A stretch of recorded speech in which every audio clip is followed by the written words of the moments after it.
Hello and welcome back to Writer's Ramble. I'm Deanna, And I'm Michael. and today we're going to be talking about our own writing and what types of audiences we attract. Fantasy type crowds, maybe also people who enjoy more, I guess. I was gonna say something, but I feel like I couldn't like reason out what it like the definition of it in my head. I'm curious if you were to try to describe it. um, it's like a vague thing for me though, because it's like I'm trying to attract the audience that would like that I am part of in essence, which is like certain things that I like. Um, I don't really know like what links them per se. They're just all very good to me in a very specific way that I don't know like what would in short explain it very well, but like certain stories and things that I like include like Gravity Falls and like Avatar and like Undertale and stuff like that. And I don't really know what like I group those together in my head because I find them all very good, but I don't know like what umbrella they would all fall under. I know what you mean because we all fall into different demographics. Like, if you're into one show, you might be into another show, and so on and so forth. And, like, in my case, I'm into period pieces and romances and yeah. I'm trying to think of other things that I seem to be attracted to a lot of times. Oh, you know what I think I'd put all of those under? Hmm. The umbrella term for the shows that I described. And it is still somewhat vague, because there are such differences between them, but I guess character driven would be a good way to describe it. If it's mostly driven by, I don't know, like the plot itself, if there's like lots of plot contrivances that make it interesting, if it seems gimmicky or something, that's not something I would be as interested in as I would be if they just had good, strong characters. So I guess character driven is the word I was looking for. Yeah, it's always good to have really good, strong characters, and I've had. That came out kind of weird. And all my characters are strong. You don't know this, but canonically, every single character I write has a six pack, Yeah.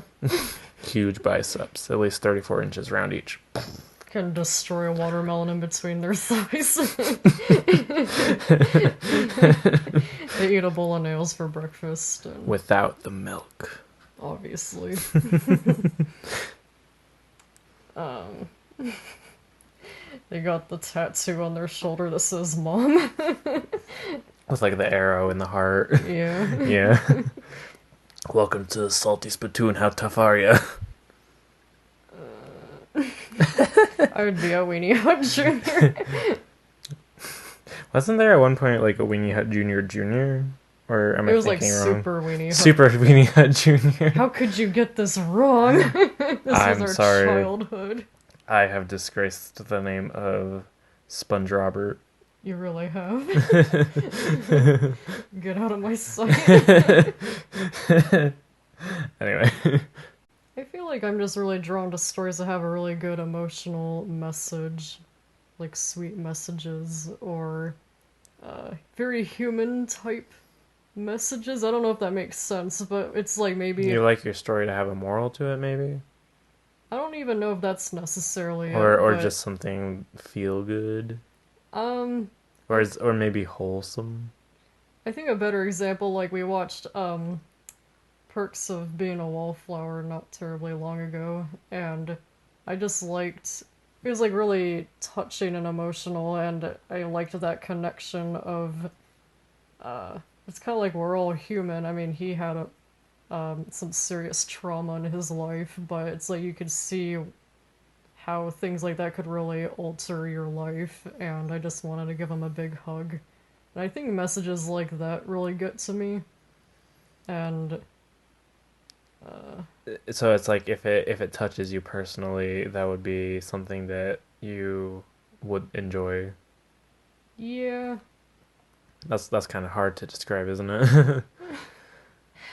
It's like I'm trying to remember what I even like. It's like, Well, oh, that's because I like the similar thing. So like it's like personally moving things, but like that would be different for everybody. So that's not a very good way, I feel like, for me to objectively categorize it. it's like I like the things that make you human, if that makes sense.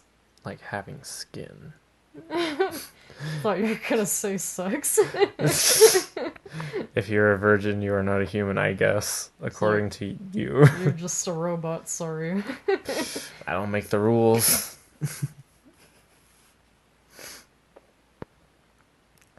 But yeah, I think I see what you mean. Like something, uh, I feel like you could have the most cool and like in depth like world that you've built up, and you could have like the most in-depth magic system. You could have the coolest twist. You could have like the most comprehensive and smartly written mystery, right? You could have all these things, and for I suppose both of us, if it lacked heart, it would still fall a little short of what we would want out of it. And I can really respect and appreciate things that don't have that sort of down to earth human aspect to them as well as much, but I still like it to be a part of the plot if I consider it to be like truly great, because and I may be waxing philosophical here, but I think without those aspects, what's really the point of all of it? Because writing is an art, and art is, I believe, meant to like show beauty and stuff. Um, in the human condition, and you're not going to get that from I don't know, some mindless blockbuster like Transformers where it's an explosion every 2 seconds and there's no substance to it. Hmm. And I think also, like, a good example for me, because one of my favorite stories of all time, one of them, anyways, is The Catcher in the Rye.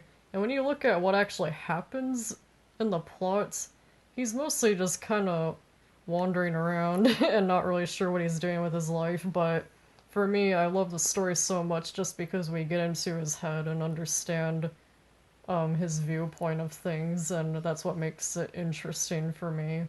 And I think I'm the type of person where even during difficult points in my life, um, I've been able to, in a weird way, almost find sort of a beauty to hardships because I realize that it means you're gonna grow and you have to sometimes feel pain in order to feel joy. And I don't know, it's all these things, it's just what makes you human, and so I'm able to appreciate it in kind of a weird, maybe almost emo type way. But I guess whenever I'm going through hardships, I just remind myself that in a way, it's also good because it means I'm going to be growing and I'll be able to appreciate things afterwards even more so.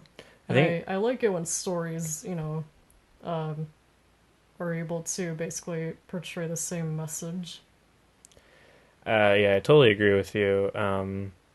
And I think that that is actually one of the things that I've learned most in my years of writing is appreciating um, the harder aspects of the character's life, because when a character goes through a lot, they really have the most chance to grow.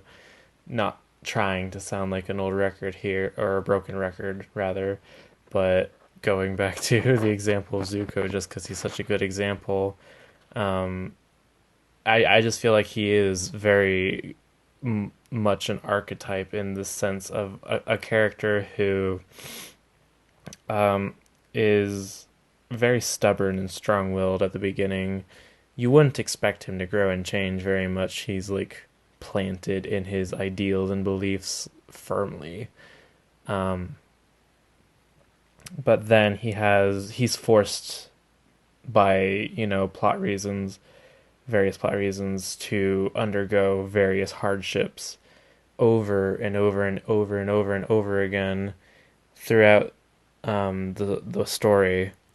And whether he realizes it or not, it changes him inside, to the point where when he finally does actually get what he wants in season three, um, his honor back, love and recognition from his father, all those hardships that he did undergo forced him to recognize that he is not the person that would honor his father. He's not he may want to be that on some level, but he recognizes that who he truly is, because of all the things that he's gone through, is a much better, much more loving and compassionate person than his father could ever be.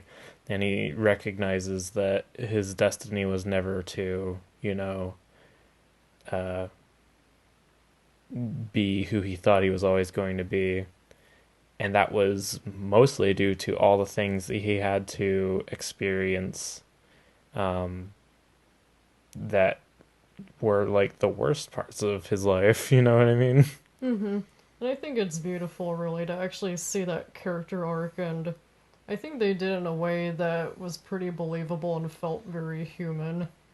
And I feel like of various character arcs I've seen in other stories, that's probably one of my favorites, I would say, because you could Mm-hmm. see his progression throughout the series, and a few times he kind of went He back a little bit, Yeah, but he definitely regressed in certain areas. The most notable of which, I think season two, the season finale, would be. Um, However, I also feel like that's realistic. That's human. No one in real life would probably have a smooth arc like you might find in certain stories. There's going to be some bumps and hiccups along the way, but they're still slowly, very slowly making their way to becoming a better person. But that doesn't mean that they won't ever make mistakes, and Zuko has certainly made many mistakes. yeah. And I like that they took someone who did really despicable things, but they made him lovable by the end. I feel like that's hard to do, and I think they executed it properly. Mm-hmm. Um, and I like how, while they did make, I feel like some things can, certain stories can have this problem where they try to have a redemption arc. They make someone really despicable, and then they make them lovable by the end of it, or at least they attempt to. Um, but it's done in more of a black and white manner, where at one point they were just like pure evil, and then they're just like too good. It almost doesn't feel very realistic. Whereas with Zuko, he struggled going back and forth in like a lot of morally gray areas, quite a lot. You can see sparks of the good in him in like that episode where he protected that Earth Kingdom town, but you can see his potential for villainy when he assisted Azula in almost killing Aang. So you can see basically how he really struggles like with these two different paths that are laid before him. Um, I just yeah, that sort of trailed off, but I think my point is clear.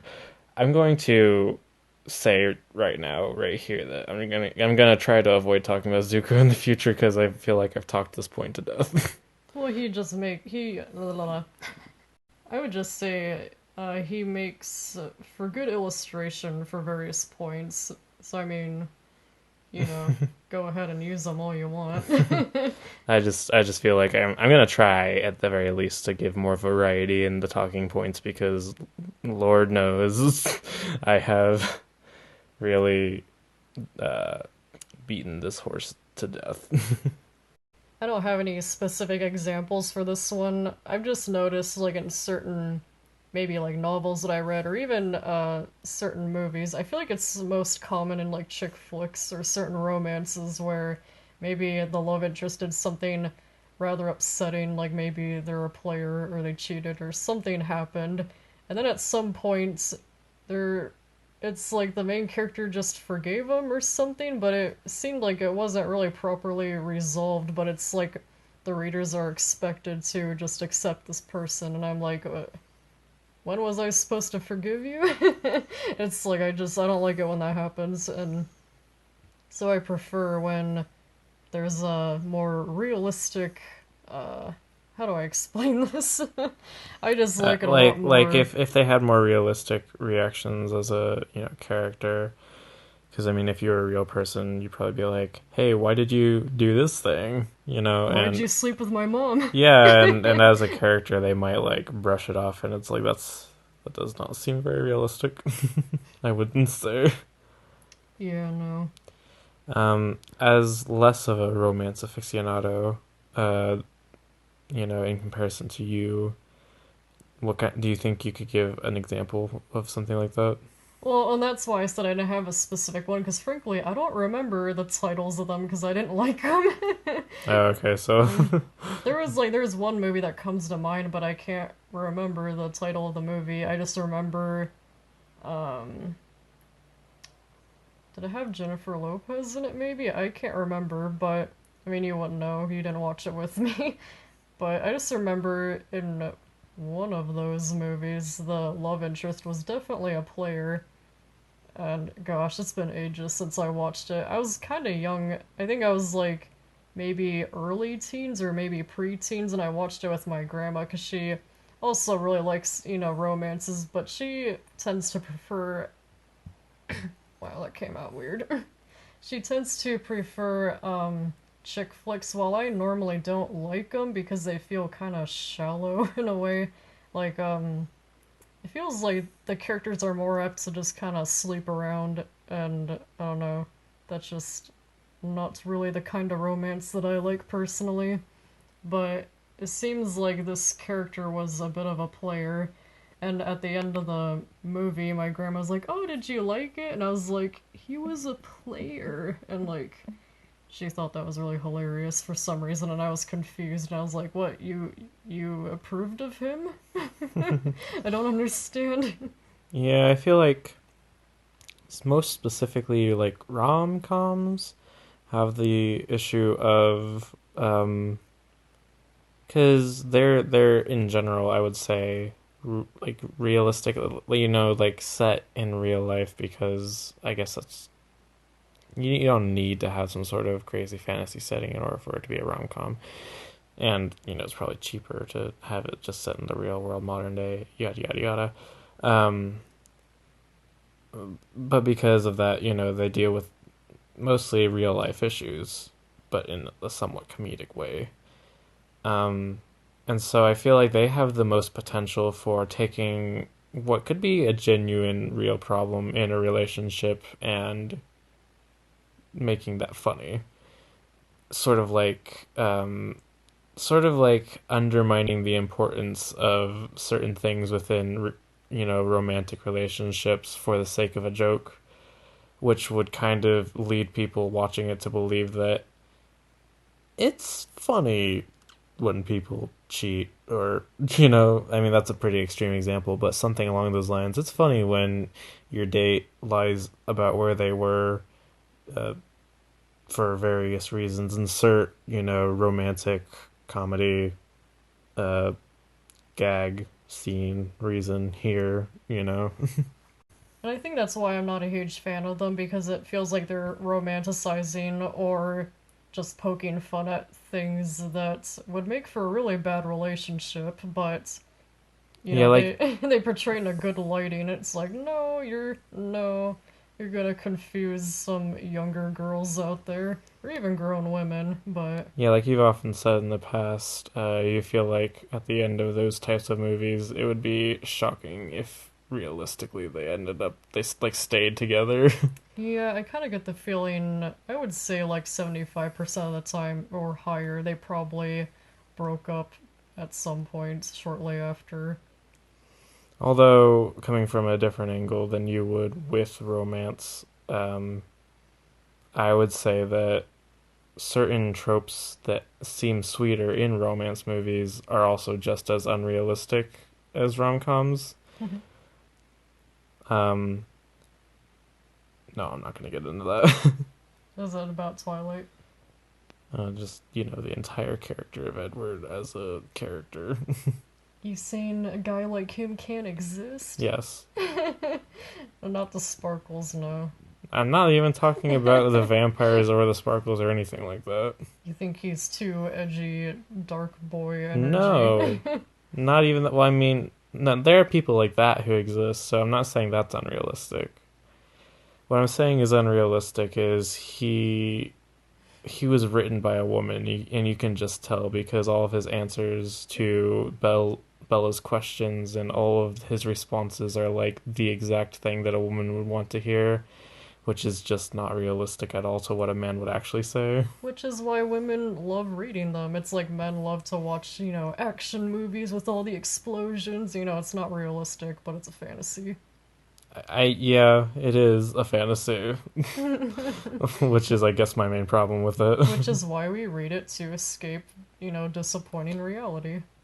Along those lines, I feel like it's good for romances, ironically, not to be over romanticized, because if a character is more realistic, you can almost find it to be more romantic when someone has flaws and stuff just like any other character because then they're more interesting.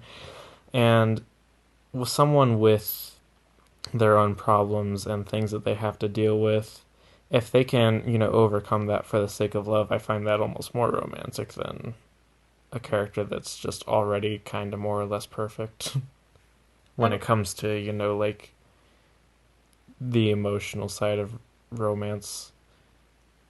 I don't mean to bring up Kristoff again, but I feel like he's a good example of a more realistic guy that's um, portrayed in a romantic way, in a good way, where it feels. I guess I just liked what they did with Kristoff because he wasn't like the regular Prince Charming type guy where he like knew all the right things to say and all that stuff. He felt more like a real guy, but he was charming because of that. Yeah, yeah, sorry. Yeah, Frozen is a pretty good example of what feels somewhat more realistic in, I guess, both senses, where you have this idealistic, knows all the right things to say kind of guy.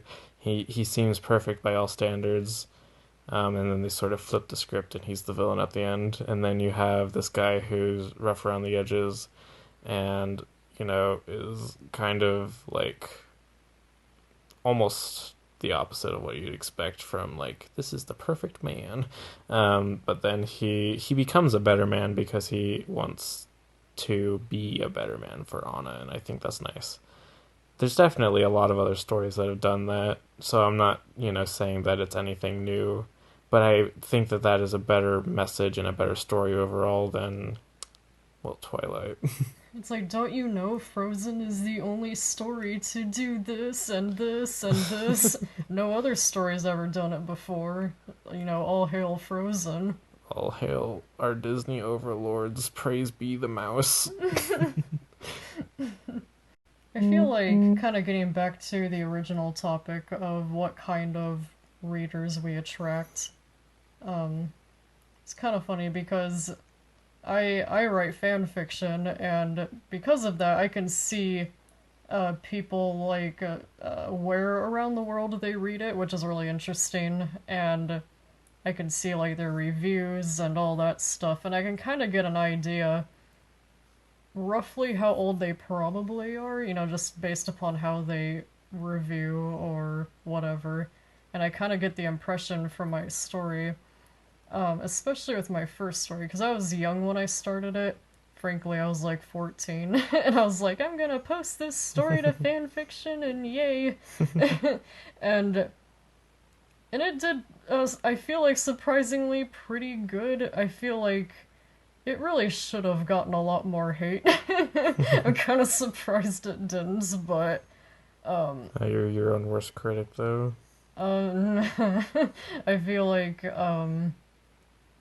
stepping back and looking at it, you can tell it was a 14-year-old that was writing it. It's really dramatic, and I kind of get the impression that the audience I developed, they were probably teens or preteens, They're like, and she gets it. yeah, and probably the same type of girls that look at those posts where it's like, oh, boyfriend has end in it, and it's like crying, like, no. It's probably that kind of audience that I had developed. Boyfriend has end in it. Friend has end in it. Uh, um, I'm trying to think of other things, but you know what doesn't have end in it? Pringles. That's great. Just something completely out of left field. Um, So I was just gonna say, I think that's probably the audience I developed, and now I'm rewriting my first story and looking at all the edits I have to make, and it's really hard to reread the first story without cringing, and I wonder if anyone older than, like preteens ever actually got into my story, because I feel like by the first chapter they were like, nope, and probably well, just for the like, sake of giving you a bit of uh, validation here, because you're being pretty hard on yourself, you've grown as a writer if I you look back and cringe on the things you did before, so you must have gotten a lot better. But yeah, that's true. That's kind of like the beauty of writing, but also the curse with writing, because it's like no matter what, one day eventually, you'll look back on your original stories or whatever it is you're writing currently that you're so proud of. One day you look back on it and you're like, oh no. It's kind of inevitable. Case in point, J.K. Rowling. You want to share a little bit more about that? Anything you want to get off your chest? Where would I even start with J.K. Rowling? She just. Needs to stop. Well, she needed to stop once she was actually done writing it, I feel like that's when most people stop writing the book, but she just kept kind of going. Which, you're not supposed to do that, JK. We talked about this, come on. It's like, I know you're the writer, but stop. Yeah. It's like, Um, put the pen down. and somewhere along the way, when she started making these post Harry Potter edits, she just, to put it lightly, lost her mind. And I'm not even saying this for political reasons, right? She wanted to make Hermione black, that's cool. She wanted to make certain characters gay, that's fine. But then she started saying crazy things like Dobby, the house elf, had a 10-inch dick, and Is that real? I think that's real. I don't know that one for positive, but I think that's real. Just assume it probably is. And yeah, at this point, and wizards used to crap on the floor and stuff like that. Things we never need, the things we never asked for. It's like, I don't need to know this. It's gonna haunt my dreams now. Yeah, especially that Dobby thing. Um, so, everyone who is a writer, take a good look at the thing that J.K. Rowling has become in the past couple of years, and don't do that.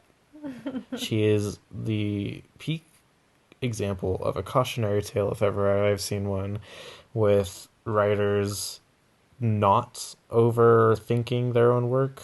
You should not overthink your own work. You should let it be what it is once you've written it. And if you really didn't like it that much, I would just suggest move on to something else, make something better. It's easier when you can start from scratch rather than trying to retcon everything and then, giving your house elves 10-inch dicks in the process. It's like, if you really want that, you should have done it from the start, but don't try to, add it in later when it's way too late. Put it to rest. You heard her here, folks. If you want big dick goblins, you gotta specify it at first. The first thing you gotta specify when describing your goblins is how long their dicks are. First page. First page. Not you don't even introduce your main characters. Don't even introduce the setting. Put a little disclaimer. Say, uh, first of all, say not for kids. Then underneath that, say the goblins in this, they're all freaking well endowed. All right, and then they're move on. they're all gonna be very popular. Oh yeah, You know, they gotta keep reproducing somehow. and boy do they like doing it. He's the one that wanted the sock, right? He didn't ask for a sock. Isn't that how you? No, he got free because of a sock, but he didn't ask for it. Harry just decided to free him. I was just gonna make a joke about a sock and his, The sock you don't touch. The it's sock all you leave sticky. alone. Yeah. What were we talking about before we got on J.K. Rowling? We were talking about like what kind of audience we feel like we've developed over time. Oh, I just now thought of this. Um, I know it's Rowling. I say Rowling. It's just what it looks like. I read that. I read it as Rowling when I was a kid. So for anyone who's like, actually, I know it's Rowling. I'm not good at that because it's hard to, old habits die hard. I read it like that as a kid. Shut up. Yeah, it's too late. They already clicked away from the video. They got so terribly offended with my pronunciation of her name that nope. They just noped on out of there. And anyone who's upset that you don't like that he has a 10-inch. Was it 10-inch you said? For anybody who is sexually attracted to Dobby the house elf, you are free to leave if you want. Please, I don't know if I want you here. When I was saying 10-inch for a second, my brain was like, no, it was 10 feet. That that is much longer than he is tall. That's what's so funny about it. I don't think just realistically, you just could not function like that. You need a wheelbarrow. A long wheelbarrow. Oh man. So, anyways, what type of audience do you feel like you've developed over the years? Frankly, it's kind of interesting the audience that I have had. I don't do fan fiction myself, but I post my story to a website for critique and feedback called Scribophile, and I can look at user stats. I can't actually see where they're from, but I can see what kind of age groups they fall into, whether they're male, female, unspecified. Um, and I actually have, I think, a good hearty mix of each. So I don't know if I didn't intentionally cater toward one gender or the other or one age group. Um, but I suppose, according to the statistics that I have anyway, and this is, it's not very wide statistics. It's not like everyone in the world has read my book. This is, groups of 30 people at the most, so it's not entirely indicative. And some people might have just read it because it was on Scribophile and they just wanted to critique something for the sake of gaining points on Scribophile. Something that that's something that I'm not going to explain because it would take a while. But basically, they would have ulterior motives to read it, even if they weren't super interested in it. But I'd like to think that they read it because they liked my story. But anyway, I'd say that I wasn't exactly trying to go for relatable to everybody, but I suppose I left it vague enough to where it wasn't necessarily catering toward any one demographic particularly. Um, though it is rather fantasy-esque, so if you do like fantasy, it would be more likely up your alley. And in that case, I almost wonder how good of a job I'm doing at making it fantasy-esque because while I have different races and magic and stuff, I have designated only a very select few things that I wanted to actually add in to my own story that were fantasy esque because I didn't want. I want my story, at least my first one, to be kind of on a more personal level, sort of like a very small scale. It's not like high fantasy where they're like where it's like Lord of the Rings where there's a whole bunch of characters and the races are all well defined and everything like that. I'm not doing that. What I'm doing is I'm giving sort of bare bones details about each race and how they function and stuff like that, and I'm mostly using it for setting purposes to just give an atmosphere. But the fantasy elements are somewhat superficial, except for certain elements of the magic system, which do have some depth to them, but only in relation to the main story. But I did this intentionally because the focus isn't on all of that. It's far more focused on the characters themselves and the situations they're going through. And none of this is to say that it's not complicated in other areas. I definitely have some concepts in there that would be hard to define if you didn't want to get a little bit into the deeper lore of it. Um, I mean, obviously, you would understand it if you read it, but you'd have to sort of be paying, I figure, a little bit closer attention to, I guess, fully understand some concepts because it involves some like time travel and stuff like that. I'm rambling. Um, That's the whole point. oh, yep, you're right. You're right. I say that every time, and then I remember. Oh, right, that's what I'm supposed to be doing. Anyway, um, but it is still trying to be centered around the emotional core of the piece rather than the other elements, which, while present, are a little toned down. So it is fantasy, but it's like toned down, almost kind of down to earth fantasy, which is less common, I would say, than the other sort of more high fantasy type that people usually associate with fantasy, like Lord of the Rings and I don't know D&D maybe. I think what I find really interesting is that you're writing about, well, you have time travel present in your story, and I have time travel in my story, and we were both writing about kind of similar things in a way without ever realizing it. And then we started reading each other's stories, and we're like, oh, hey. It's like I did that Wow. too. I suppose great minds think alike. Um, though, there's actually that's like actually a quote, and I think that like basically the rest of the quote indicated like basically the opposite. It's like great minds think alike, therefore stupid minds also think alike. So I mean, you win some, you lose some. Anyway, um,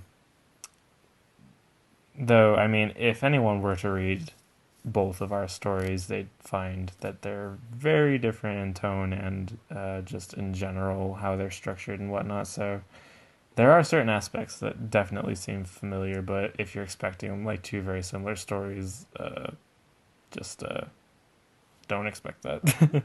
I Yeah, guess that's no. just a little bit of a disclaimer. Yeah, they're very different. And even like with smaller things, like I write in first person, you write in third person.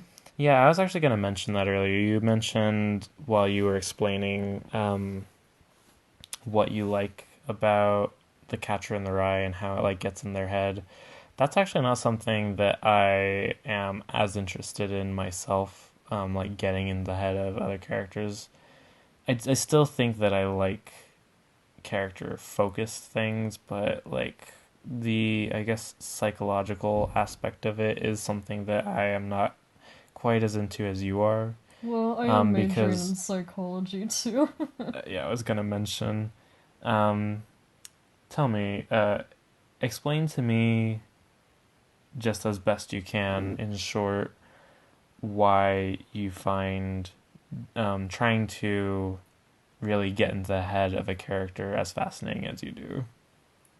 Well, I mean, like, they're just human too, and I think it's kind of interesting to see how they just view the world, and, do you have anything in common with that? Do you not?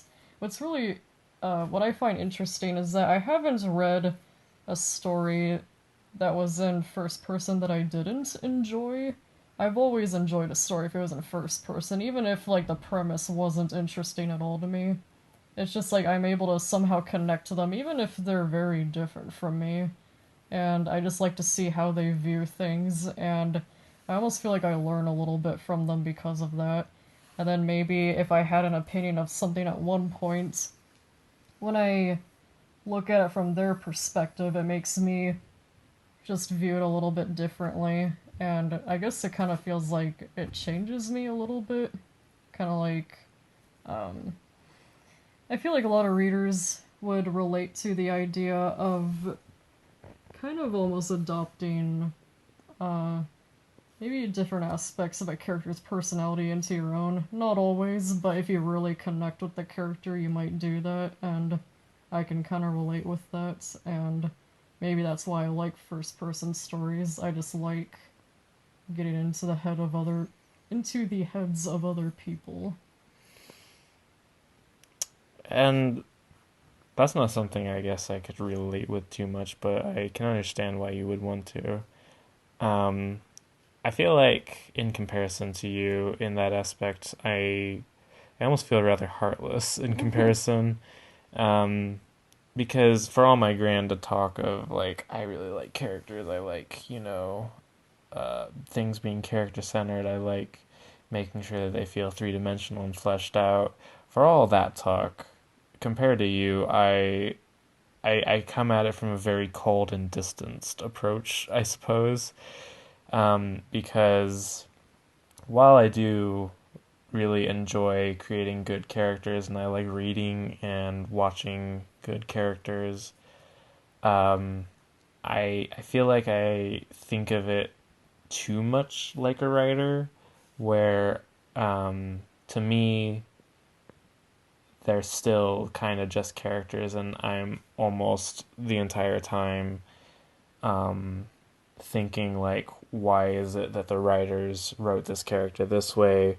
How could this help me write characters better in the future?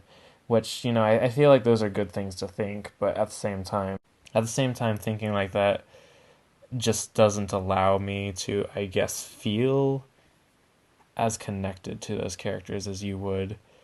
Um, and honestly, that can sort of indicate to me which are the better stories, because the really, really good stories force me to care about them regardless of my bias toward thinking about it analytically. If a story is good enough, I'll find myself really caring for a character, and like it might even catch me by surprise. I'll just be like, oh snap, I just found myself like super worried for this character that logically I know just doesn't exist. Really not trying to go back to the Zuko well here, but He made an impact on you. he did make an impact on me. Not, I'm just gonna keep this brief, but I'm just gonna say, when I was watching the third season, when he finally met up with the other characters, the main characters, the gang, um, they sort of treated him as an outcast at first, for obvious reasons. He was a villain before, he was chasing them down, trying to capture them. So I can understand why the other characters would feel the way that they do, and frankly, it's sort of a good sign of writing that it's such a realistic reaction that they all had. If it was bad writing, they might have just accepted him immediately, and everything would be hunky dory. Um, but there was conflict there, and it didn't feel forced or anything. It just felt very natural. Like, of course, they wouldn't be all right with that. um, but when I was watching it, though, regardless of um, all of my sort of analytical thoughts as a writer that I usually carry into these sorts of things, they sort of just jumped out the window when I saw them being mean to Zuko. Because even though I feel like that makes for good writing, at the same time, in my head, I was like, no, stop being mean to my baby. So, I think that's I get what you mean because between the two of us, you're not a fanboy, but I'm the fangirl here. And so, I don't know, it's kind of interesting when we talk about different stories because I'm more apt to get really attached to characters and you don't as much, but when I do see you really appreciate a character, I'm like, yay! Something we can talk about with these characters. Right, and um, I'm not really gonna get into that. I was just gonna say, like, for you, I'm just talking to you now. Like, I almost try not to do that as much because, like, I like to talk more about like the analytical side of things, but um, because I'm not the type of person to fan boy over things You're like, like I'm that. not a faggot. I'm not a fan. Is that like what you feel like inside? No, no, it's just like that's not the thing because in a way, I almost feel like it's unnatural for me to discuss and partake in things in that manner because that's not the way I naturally think about it anyway. It's just certain things.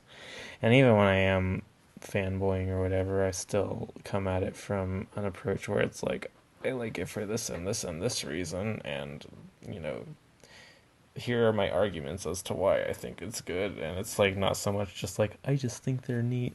I was thinking of that meme. Yeah.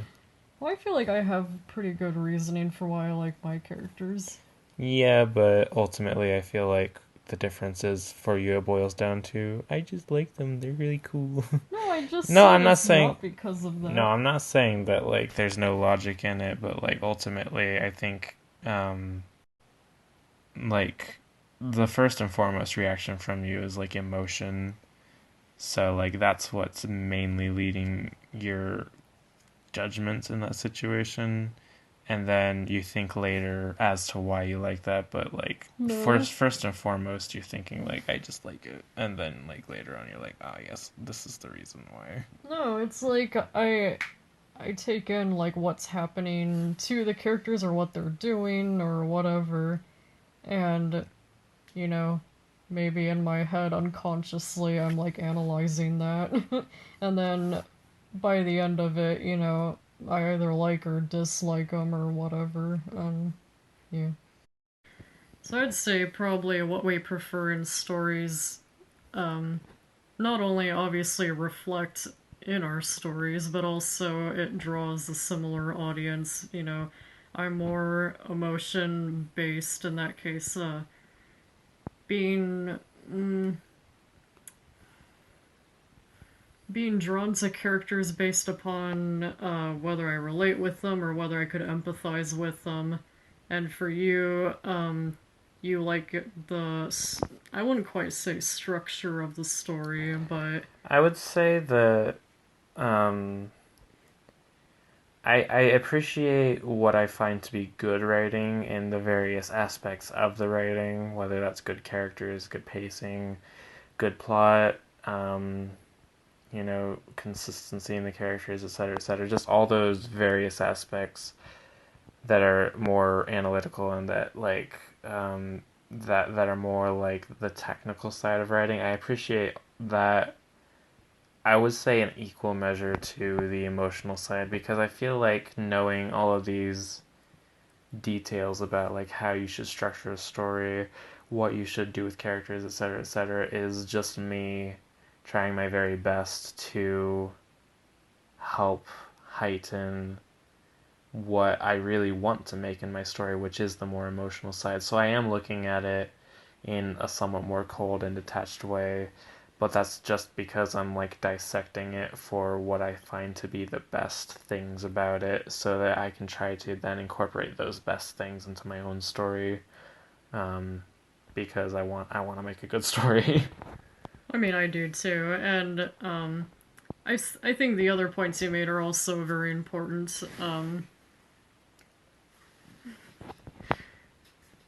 Um, I think in my case, like just with my story currently, while the series has progressed, I think my audience has, like, I've attracted other older people as well. Like, I've had some reviewers, I could tell they were like middle aged or older because they made a comments about, oh, them young kids. And That it's a 22-year-old. maybe, but I mean, I could tell that, like, as I got older, my readers were also older, but I don't know how that happened because with the first story, I don't know how they got past the first one, but Maybe they kind of in a way grew up, you know, reading it in a way. they might have, but now I'm rewriting it so I can get um mm, maybe a more broader reading demographic. I don't know if that makes sense, but Hmm. to appeal to uh various age groups and not just like one. I suppose the group I'm aiming for most isn't so much a specific demographic in terms of age or gender or ethnicity or anything. It's mostly just, um, I guess, somewhat like minded people to me who would look at my story critically, and, you know, my hope is that they would enjoy it because they looked at it critically and they found the details and the story and the characters all to be um, substantial and, you know, sort of worthwhile.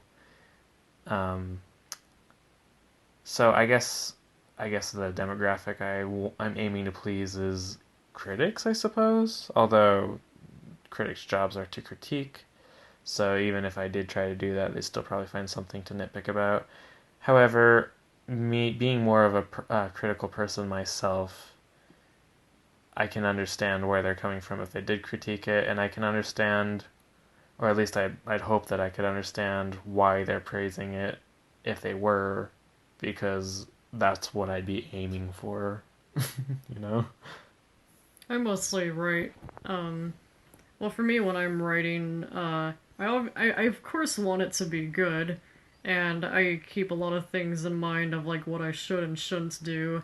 And I'd also like to add, I don't feel like there's any specific rules with how you should write. It's gonna vary really, because I've seen a lot of writing articles where they're like, "Oh, you should never do this," and like a whole bunch of other successful stories have done that, and I'm like, okay, but I take a lot of that writing advice with a grain of salt. But anyways, um, while I of course want my story to be good, I feel like mostly when I'm writing basically for myself. Like, I feel like I'm the most important reader in this case. And then if other people like it too, that's great. But I feel like we come across it a little bit differently in that case, which I think would make a good topic for maybe next time. So I suppose on that note, join us next time on Writer's Ramble where we discuss the difference in what? The differences in the reasons why we write. Like, do you write for yourself? Do you write for others? Like, what's your main motivator? Join us next time on Writer's Ramble where we discuss what our motivations are for writing and who we're really writing for. I've been Michael, And I've been Deanna. and this has been Writer's Ramble. Good night, y'all.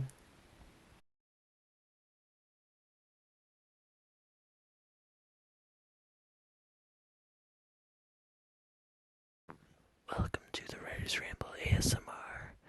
Today we will be doing stepping on a Lego and screaming, but really quietly because it's ASMR.